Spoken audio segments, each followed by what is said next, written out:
안녕하세요. 핵심 뉴스만 전해드리는 지인입니다. 구독과 좋아요는 제작자에게 큰 힘이 됩니다.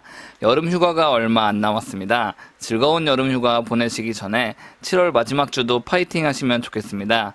그리고 제가 원래 이틀마다 영상을 제작했었는데 실적 시즌이기도 하니 일이 좀 많아 앞으로는 2, 3일마다 영상을 제작하려고 합니다.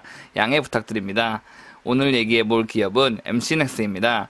이 회사를 본 지 몇 달이 됐지만 현재 저점이 형성되고 있고 하반기에 크게 도약할 가능성이 있어 말씀드리려고 합니다. 어떻게 보면 서진 시스템과 차관점이 비슷하다고 할 수 있으나 최근 들어서 산업통상자원부의 긍정적인 자료도 나왔기 때문에 이를 묶어서 함께 소식을 전해드리겠습니다. 그럼 시작하겠습니다. 제가 항상 강조하는 말이 있습니다. 바로 기사와 리포트가 중요하지만 무엇보다도 중요한 것은 정부의 보도자료라고 항상 강조했습니다. 7월 21일 산자부의 자료를 살펴보겠습니다. 정부는 정상적인 기업을 지원하기 위해 기업활력법 사업재편 제도를 운용해왔습니다. 즉 정부가 꾸준히 기업들을 지원해주는 제도를 운용해왔다는 말이죠. 이 보도자료에서는 새로운 사업재편 승인을 받은 15개 회사를 소개하고 있습니다. 미래차 분야에서는 6개 기업, 디지털 전환에서 6개 기업, 그리고 헬스케어에서 3개 기업입니다. 이 가운데 저는 자동차 관련 기업에 대해 주목했습니다. 현대차와 기아차의 상반기 주가가 부진한 모습을 보였고 반도체 부족 때문에 전기차 생산도 부진했습니다. 즉 하반기에는 충분히 도약할 가능성이 있다는 말입니다.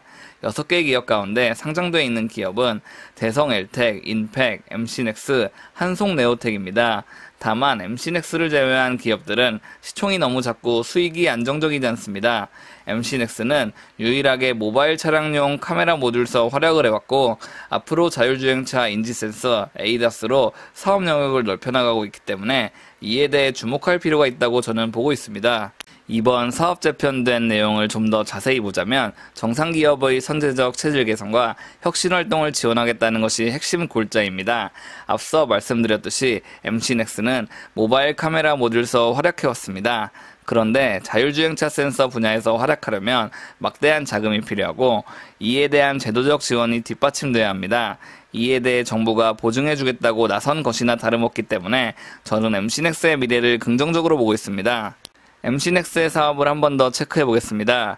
회사의 사업은 카메라 모듈 부문, 생체 인식 모듈 부문, 영상 관련 시스템 부문으로 나눠져 있습니다.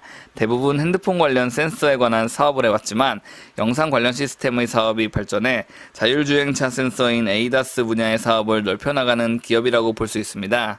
회사의 매출 현황을 살펴보겠습니다. 모바일 관련 사업에서 확보하고 있는 매출 비중은 83%입니다.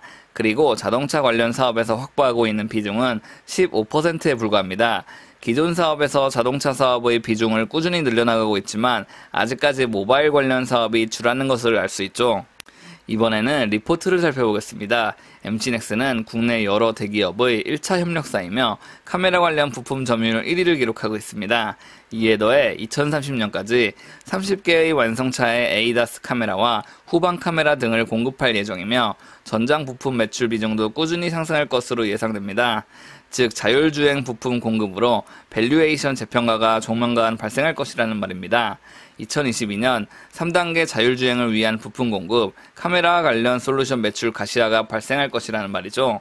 이는 수익성 강화와 함께 모바일 관련 실적, 자동차 관련 실적을 모두 붙잡을 수 있을 것이라는 말입니다. 앞서 리포트에서 봤던 30개 차종의 카메라 모듈을 공급한다는 얘기를 좀 더 살펴보겠습니다. 5월 17일 D1렉의 기사입니다.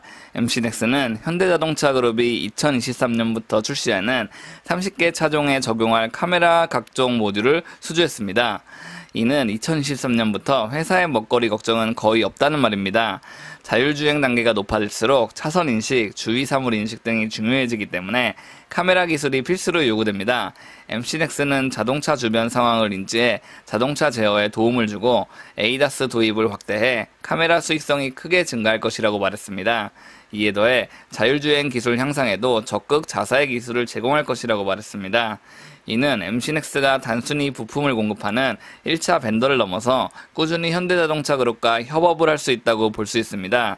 현대자동차 그룹도 본격적인 전기차와 자율주행 기술을 개발해야 하기 때문에 국내 유수의 부품 기업과도 파트너십을 강화할 필요성이 증가하고 있다는 말이죠.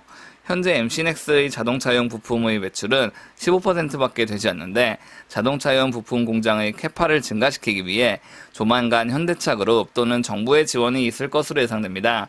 이번 보도자료를 통해 발표된 제도적 지원뿐 아니라 대규모 재정적 지원이 있을 것 같다는 얘기입니다. 현대차 그룹이 급하다면 말이죠. 이번엔 MC넥스 이사의 인터뷰를 살펴보겠습니다. MC넥스 대표는 현재 자사의 여러 제품에 대한 글로벌 시장 점유율을 7에서 8% 정도라고 말하고 있습니다. 다만 현재 고객 비중은 90% 정도가 국내용이라고 말하고 있습니다. 저는 여기서 회사의 가능성을 좋게 보고 있습니다. 아직까지 MC넥스는 모바일 부품 전문 회사입니다. 그런데 현대기아차로부터 대규모 수주를 한 상황이고 이 회사의 기술력은 조만간 여러 완성차 업체까지 소문이 날 것으로 예상됩니다. 그런데 회사의 자동차 부품 관련 캐파는 규모가 크지 않습니다. 그렇다면 2023년 현대기아차에 본격적으로 부품을 공급하기 전까지 어떻게 해서든 자동차 부품 공장 캐파를 크게 증가시킬 것이라고 봅니다. 유상 증자를 하든지 차입금을 조달하든지 해서 덩치를 키워야 한다는 말이죠. 결국 자동차 부품 관련 사업이 총 매출의 30% 이상이 될 때 회사는 큰 도약을 할 것으로 보고 있습니다. 제가 준비한 소식은 여기까지입니다. 제가 항상 강조하는 말이 있습니다. 산업을 봐야 미래를 예측할 수 있고 100% 미래를 예측할 수는 없어도 어느 정도 자신만의 기준은 있어야 한다는 말입니다. 주식시장은 결국 돈을 많이 버는 사람이 승자입니다. 단타든 장기 투자든 굳이 고집할 필요는 없습니다. 다만 산업을 보고 어느 정도 성공 가능성을 예상한 다음 투자를 진행한다면 큰 피해를 볼 가능성은 한없이 낮아집니다. 저는 잃지 않는 이런 투자를 추천드리고 싶습니다. 지금까지 핵심 뉴스만 전해드리는 지인이었습니다. 감사합니다.